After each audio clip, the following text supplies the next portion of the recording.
दोस्तों, आज अमेरिका के अंदर बहुत ही महत्वपूर्ण इकोनॉमिकल डेटा आने वाला है।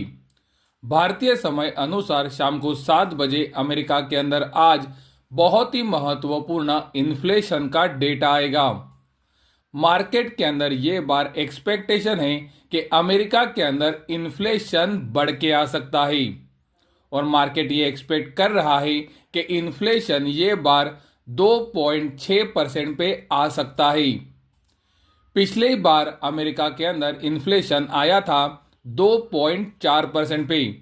दोस्तों याद रखो, पिछली बार भी इन्फ्लेशन उम्मीद से ऊपर था और ये बार तो एक्सपेक्टेशन है कि इन्फ्लेशन 2.4% से 2.6% हो सकता है। तो अगर इन्फ्लेशन बढ़ के आता है तो वो मुझे लगता है गोल्ड सिल्वर के लिए प्रॉब्लम क्रिएट कर सकता है, क्योंकि हमने आपको क्लियरली बताया है कि अगर इन्फ्लेशन फिर से एक बार बढ़ना शुरू करता है तो वो इंटरेस्ट रेट का स्पीड स्लो कर सकता है और अगर इंटरेस्ट रेट काटने का स्पीड स्लो होता है तो उसका डायरेक्ट इम्पैक्ट गोल्ड सिल्वर के ऊपर आता है। ये आप सबको पता है।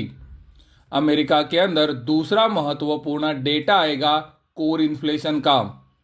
मार्केट के अंदर एक्सपेक्टेशन है कि कोर इन्फ्लेशन 3.3% पे आ सकता है। दोस्तों ये बात को याद में रखें कि पिछली बार कोर इन्फ्लेशन बढ़ के आया था। मार्केट के अंदर एक्सपेक्टेशन था 3.2% का और कोर इन्फ्लेशन आया था 3.3% का। तो अगर ये बार भी कोर इन्फ्लेशन भी बढ़ के आता है तो वो गोल्ड सिल्वर के लिए प्रॉब्लम क्रिएट कर सकता है और कारण हमने आपको वीडियो के अंदर पहले ही बताया है। जैसे कि आप वीडियो के अंदर देख सकते हो, ये अमेरिकन गवर्नमेंट की 10 साल की बॉन्ड यील्ड्स है और आप सबको पता है कि बॉन्ड यील्ड्स हमें बताती है कि आने वाले समय में इंटरेस्ट रेट कट होगा कि नहीं होगा। हमने आपको बॉन्ड यील्ड्स का चार्ट लगातार दिखाया है और हमने आपको ये क्लियरली बताया था कि बॉन्ड यील्ड्स अगर इसी तरह से ऊपर जाती रही तो वो गोल्ड सिल्वर के लिए एक दिन तो डेफिनेटली बड़ा प्रॉब्लम क्रिएट करेंगी। और आपने देख भी लिया है कि गोल्ड सिल्वर के अंदर किस तरह की गिरावट आई है। बॉन्ड यील्ड्स अभी खड़ी है ब्रेकआउट लेवल के पास। तो अगर बॉन्ड यील्ड्स यहाँ से ब्रेकआउट दे देती है तो बॉन्ड यील्ड्स के अंदर यहाँ से तेजी और बढ़ेगी और अगर बॉन्ड यील्ड्स के अंदर तेजी बढ़ेगी तो वो गोल्ड सिल्वर के लिए निगेटिव संकेत होने वाला है। तो दोस्तों अगर इन्फ्लेशन का डेटा आज 2.6% पे आता है तो बॉन्ड यील्ड्स के अंदर तेजी बढ़ भी सकती है।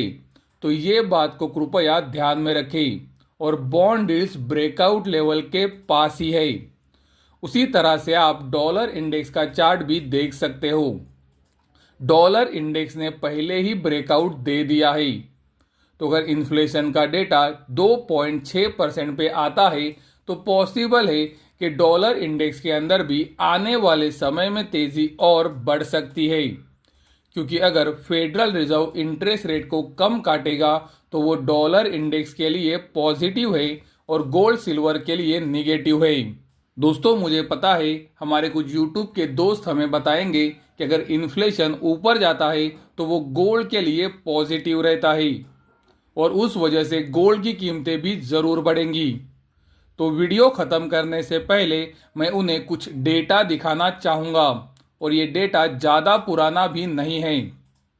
जैसे कि आप वीडियो के अंदर देख सकते हो, 7 अगस्त 2020 को जब गोल्ड की कीमतों ने हाईएस्ट लेवल हासिल किया था वो समय पे इन्फ्लेशन 1% पे था और आने वाले समय में आपने देखा कि इन्फ्लेशन किस तरह से ऊपर आया।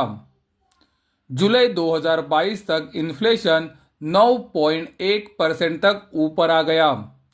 लेकिन क्या वो समय के अंदर गोल्ड की कीमतों में बड़ी तेजी बनी? पिक्चर आपके सामने है।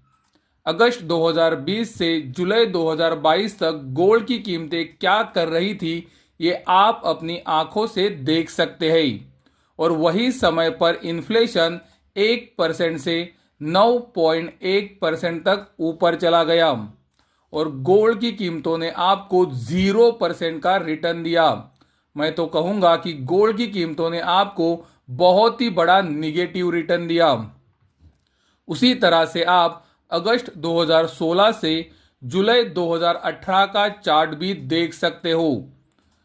अगस्त 2016 के अंदर इन्फ्लेशन 0.8% था और गोल्ड की कीमतें हाईएस्ट लेवल पर थी, यानी कि वो समय के हाईएस्ट लेवल पर।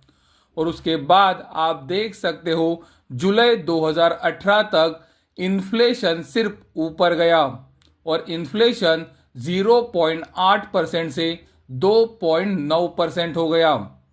लेकिन गोल्ड की कीमतों के अंदर साइडवेज काम हुआ और 2016 के अंदर, यानी कि अगस्त 2016 के अंदर जो गोल्ड ने हाई बनाया था वो भी गोल्ड नहीं तोड़ पाया और उसके बाद से गोल्ड के अंदर सिर्फ निगेटिव रिटर्न ही बना था।